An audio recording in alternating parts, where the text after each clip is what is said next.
दिल्ली की ठंडी सुबह थी। शहर के एक महंगे कैफे में आरव कपूर नाम का लड़का बैठा था।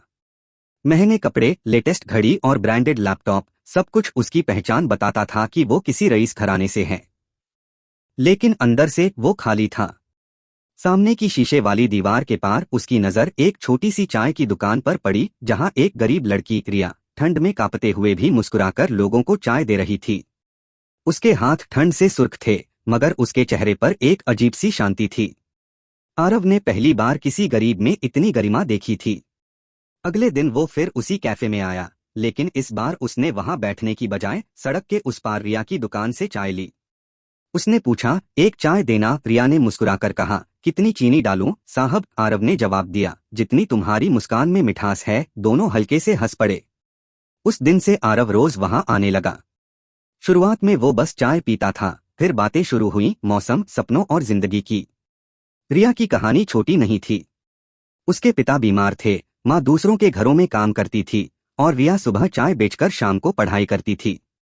वो मेहनती थी, पर उसके पास वो सब कुछ नहीं था जो आरव के पास था, पैसा, स्टेटस या पहचान।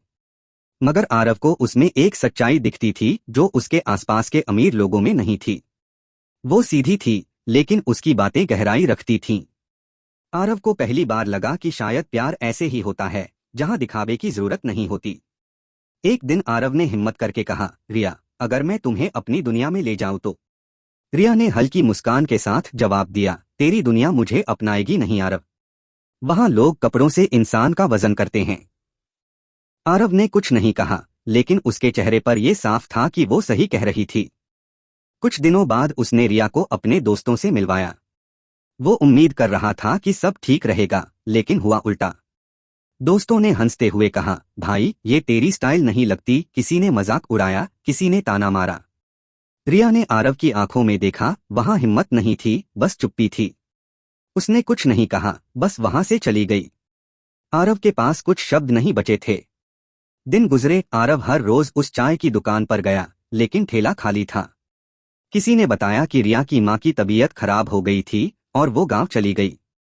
उस दिन आरव ने अपने सारे काम छोड़ दिए, कार उठाई और सीधा रिया के गांव जा पहुंचा। वहां उसने उसे मिट्टी के छोटे से घर के बाहर देखा, बिना मुस्कान के, थकी हुई, लेकिन अब भी उतनी ही सच्ची। आरव ने पास जाकर कहा, मैं डर गया था रिया। तेरी दुनिया से नहीं, अपनी दुनिया से। रिया की आंखों में आंसू थे। उसने कहा, प्यार में डर की जगह नहीं होती आरव। या तो साथ दो या भूल जाओ।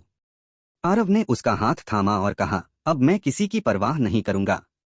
कुछ महीनों बाद शहर में एक नया छोटा कैफे खुला, नाम था दोनों दुनिया। बाहर बोर्ड पर लिखा था, अमीर वो नहीं जिसके पास पैसा हो, अमीर वो है जो किसी गरीब का सपना पूरा कर दे।